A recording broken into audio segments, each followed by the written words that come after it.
welcome to a little session here where we're going to look at some basics on editing the aurora both in Lightroom and Photoshop.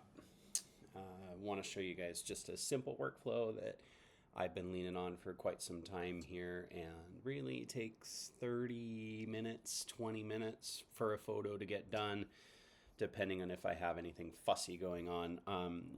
Sometimes it can be up to 45 if you have to do a lot of cloning and stuff like that, but I figured it'd take a chance here to introduce you guys to the channel, show you a little how-to from my lens. So looking here, nice little sequence of aurora from G3 event back in late September there in Girdwood, Alaska. So I'm going to just grab a photo here and we'll play around a little bit. So first thing that I think is important to keep in mind as I reset the edits here is that you want to not do a lot, right? Aurora has a tendency to get overdone, I think, and the more that we push toward making more edits and making more tweaks and making more tweaks, the more that we lean into digital art as we, are photographers, right? So keep that in mind, put it in your back pocket as you're editing. So goal here, just very simple workflow. So grabbing a photo out of the lot, and I think we'll play with this one here since the edits are reset. Starting with optics, I always do this first just to get a feeler once the lens profile is imported and those chromatic aberration corrections are done, what we're kind of looking at here for the big picture. In terms of the shot itself, a little insight to the metadata and how I shot this image. D750 14mm Sigma f1.8. It's the art lens. Did 3 seconds at f2 and ISO 1600. I'm in the edge of the auroral zone here. Geomagnetic latitude about 60.9 or 60.8, I think it is. So that being said, the aurora tends to be a lot more user friendly for shooting more photogenic shots. Doesn't move as fast as it does up in Fairbanks unless you get some really big bright overhead activity, and this was right in the sequence there where things started to get going. So anyhow, just a little insight to the key points there on shooting.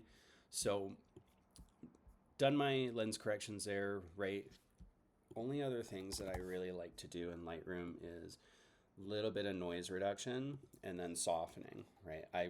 I enjoy leaning on these sharpening tools here and just bringing those down as low as I can, and then introducing some masking here just to soften things. So if you hit option click and drag your slider over until you get most of the aurora about out of there,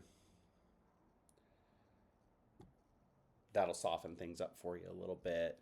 And that can be a good way to address anything like blown pixels to a degree, some chroma to a degree, but overall just kind of softens things for you. So outside of this, there isn't really a ton that I do. I don't really mess with any effects, dehaze, anything like that. I can do that in Camera Raw later. I do like to introduce just a little bit of magenta in there, just my own personal taste.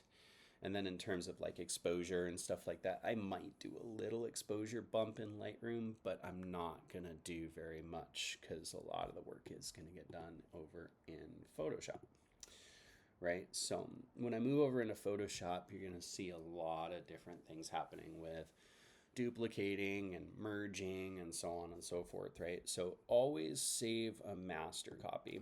That guy with the lock, save that so that you have a master to fall back on. If you really screw something up or make a mistake, right, you can always pivot back, start over. So Command J on Mac is the means to duplicate a layer. You can always right click on Windows, Control click on Mac, and hit duplicate layer as well. So I've got a master there. First thing that I like to do is get in on my edges and look for stars on the edges, especially anything that is coma, astigmatism related. See those little wings, right? You're not going to be able to get rid of everything in Lightroom through doing clones and stuff like that, but we do have some means if we want to get rid of those wings. We can do that. I personally don't really like to have a lot of stars on my edges, right? I think it's just a little detail that can go a long way. So habitually, first thing I do is I deal with the clones. That way everything is carried over and I can just make some executive decisions on where I want to remove what, right? So option click to set a target for your clone and then just hover over, right? So a couple little guys up in there, right? And I'll go around the whole frame and I'll do that, but then also I'm paying attention to not only the edges, but the corners, because the corners tend to be where you get your most flare from like coma, astigmatism, where the light points aren't quite lining up, right? And like I said, you can get rid of some, but not all of this. But what I'm looking for, right, are edges and those brighter stars.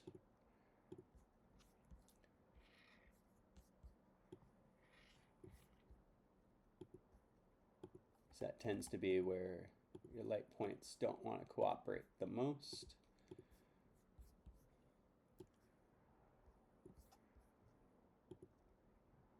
And then also looking further back, right? Further back, deeper into the frame, if you see anything that stands out for something star-wise, it might look like it's not cooperative. You can always do that too. And then, of course, I would take the time there to stamp those guys out, and then I would stamp this out too and just adjust that from cars passing along the Seward Highway, right? So I've done kind of my core component right there, and now I'm just going to duplicate it, shift click, and then I'm going to merge these layers, right? So now I've essentially duplicated the clone, right, which has no impact except for the layering itself, and then I duplicate it so that I don't have a carryover effect. So now I'm going to duplicate this, right, and I want to do a little bit of softening. So what I like to do is I like to use a combination of a despeckle, and I'll do it once, maybe twice, right? But that'll just soften things up a tad. And then I also like to lean on the dust and scratches filter in here, which is actually pretty nifty for reducing, you know, some of that coma, some of that stigmatism, but you'll see that it has a pretty profound impact in the preview and then it comes back in, right? But when I select and unselect, you see it really softens those stars up. So what I like to do is not lean entirely on the layer being fully present. I want to bring the opacity down and the fill down a little bit. Just that way it doesn't produce like an all or nothing black or white sort of effect, right? So you see in here a little bit of pixelation, but that's sort of to be expected in my opinion. You know, you can get really, really nitpicky on these details with your brighter stars, like with Ursa Major here, and start cloning around and stuff like that. But in this case, not really going to be getting in that far to play with that much detail on these. So anyhow, now that I've done a soften and I feel pretty good about that, the opacity and the fill reduced, shift click, merge layers again to combine those and duplicate, right? So here at this point, I may introduce a little bit of brushwork, using like a dodge or a burn, maybe a sponge to maybe target a couple areas, but I want to be really, really frugal with this because you'll see over time that all of your edits compound, right? So you got to be kind of cognizant of that. But what I do like here is the split and the reflection on the water, and I want to bring a little bit of attention to this tidal mud that's covered up in rocks here. So just a little bit of gentle brushwork on the shadows there. See the exposure is set at 14, and you can target shadows, midtones, highlights, right? And then set your exposure. I would always recommend being subtle, right? Even 14% feels a little high for me, but we're gonna run with it here and just reduce the opacity down a little bit and the fill just a little bit, right? But I'm not gonna mess with much else in here, because you'll see over time as things compound, right? Like this band of auroral activity here that's really bright, little bit of this getting kind of close to clipping and stuff like that. All that's going to really show over time as we continue to edit if we do too much, right? So now that I've done this, want to label that just to keep it organized, make another copy now that I've merged so that things won't duplicate and carry over, right? So that's really like the bulk of what I need to do. And then I want to do a little bit of NR here, noise reduction. Go into noise, hit reduce noise. I set my preserve details at 95 because especially with structure and stuff like that, in the Aurora, you can start to lose it the more you introduce noise, right? So if you introduce more noise reduction, what eventually ends up happening is your structure softens over time, right? So you can get a super clean sheet with no noise, but then your Aurora structure suffers. So I always do like a strength of 1, preserve details 95, reduce color at 5, sharpen details at 10, right? And you see when you get in on the preview, looking at some of these bigger stars, like you've gotten a good amount of it, right? And you zoom out, looks all right. You're always going to have a little bit in there. See, there's just a little bit of a tad, but not too much. So I'm going to go with that. And now essentially what I've done is the bulk of the work, right? So here, I'm going to merge those, and I'm going to label this as a master copy. And then what I want to do is I want to introduce some more data, right? So I'm essentially going to stack this and duplicate to make 10 layers, right? Introduction of more data. I'm going to merge it. And now that essentially becomes a 10 frame stack, right? Is it a true 10 frame stack? No. But stacking the layers, right? We're getting some more data in there, right? As we introduce the same amount of noise reduction times 10, we also introduce the same amount of those other things times 10 that are baked into that master, right?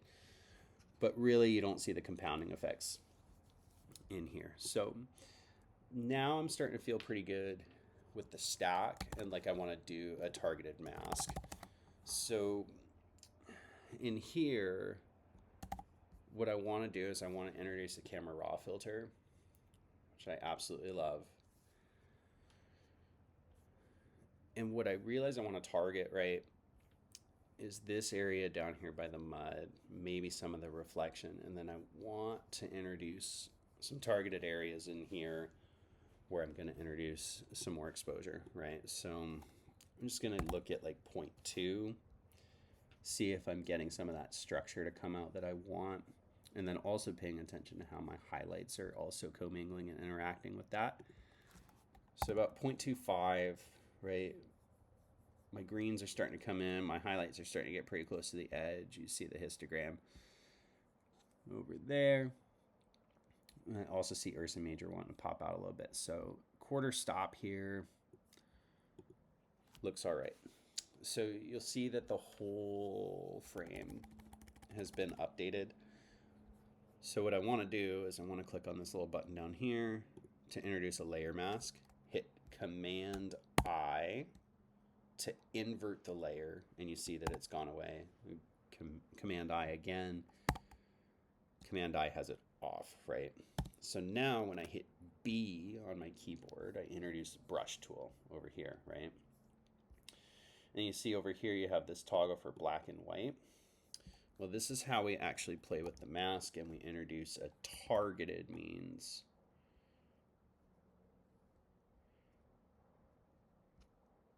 For getting what we want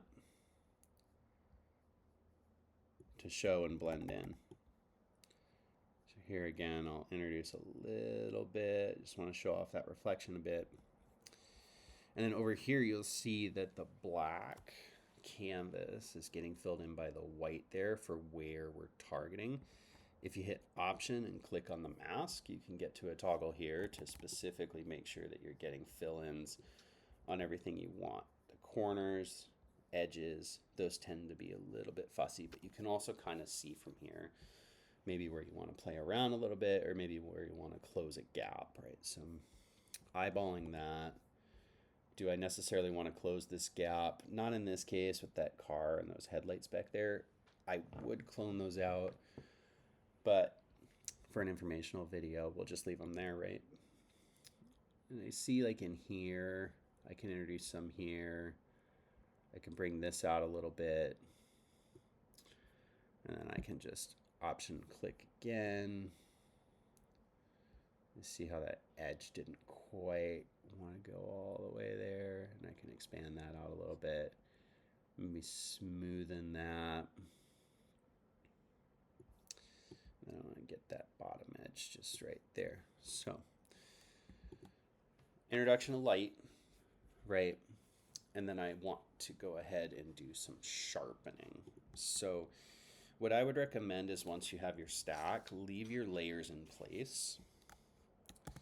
And here in this case, I actually should have introduced some sharpening first. So I'm going to add a layer underneath that light mask. And you can see when you toggle it on and off how it reacts. And then you can also see in the purples there a little bit of blue wanting to poke out of there, which is kind of sweet. So here in the sharpen, what I like to do is introduce two things. One is a high pass, right? And I don't want to do too much. I stick around like 2.1, 2.8. Ideally, what you would see is all of this become a gray canvas, not what's just covered here by the mask. But what happens is instead of going to normal, you want to bring this down and do an overlay, right? And then it shows you an overlay of your original image instead of that gray screen. And then here, we're going to do one other thing, which is the unsharp mask. Again, low amounts. I think this is where a lot of people tend to kind of overkill because they want to sharpen things like stars and aurora structure, right? So here, keeping it at 8%, radius of 0.5, no threshold. And then when we get in here, I'll show you what can start to happen with some brighter stars. As you see, when you toggle this on and off, you're not seeing a ton of action there, which is actually pretty good. But what can happen in this component of post-production if you introduce too much is that you'll start to get these little artifacts around the edges of your stars, which is why you have to bring your opacity and your fill down quite a bit. And even 34 might be too much. Do 24 on the fill. But basically what we want to do is we want to reduce the fill around that sharpening, keep it a little bit more pointed on the stars and those more detailed objects, and then also have the opacity down so again it's not a straight up black and white, right?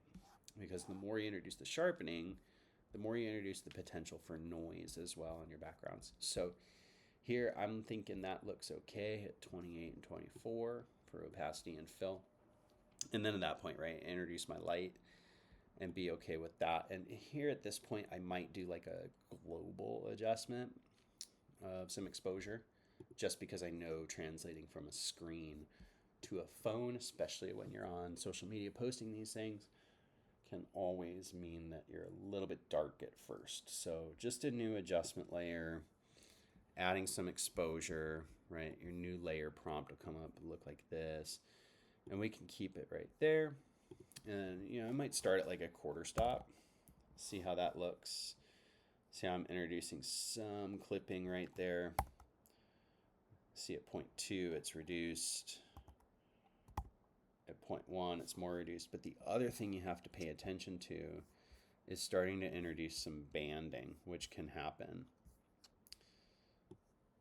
And what I mean by banding is, you remember that compounding effect, right? Like I see a little bit of banding's gotten introduced here, which isn't super great. And you see now that that's gone away. So actually in this case, because these are so bright and on the edge of clipping, I could use a burn tool to bring the highlights down and then bring the exposure up. But what happens again as you compound over time is that you start to kind of introduce other issues and other problems. So here I actually feel pretty good about this, with the exception of those down there, which I would clone out in any other application. But here, you know, at this point, basically I'm feeling pretty good. So when I save as, I always want to do a couple of things. First is get it in a separate file, make sure it's a TIFF, make sure it's a ProPhoto RGB color profile embed. But then under your TIFF options over here, you see where this is image compression to zip, go to none, right? That way you're not seeing any data loss from compression, introduction to artifacts, things like that. So now I've saved it as a separate file outside of my temporary edits, right? And I would say that this would be good for export. And when I export, you'll see I'm a 6016 by 4016. Really what I want to do if I'm posting this to a place like Instagram is bring this down to about 3,000, 2,000. Really, if you're at a megabyte on an Instagram picture, you're going to actually end up introducing artifacts from compression there. So I'm going to save it as like a quality 6 JPEG if I was going to post it on Instagram, and then pull it up on the screen here, get a look at how that looks, right? Not too shabby. One challenge with Aurora is that you're always going to have those stronger highlights in more intense situations. So when you do have that, it's sort of the balance of both worlds, where you want to introduce what you're truly seeing. You also don't want to push this so far to where you're introducing banding, oversaturation, things like that. So say not too bad. Final product for a JPEG, be posted to Instagram. Not too shabby, right? So that's what I have for just a basic workflow for shooting a Northern Lights picture and getting it edited through in Photoshop.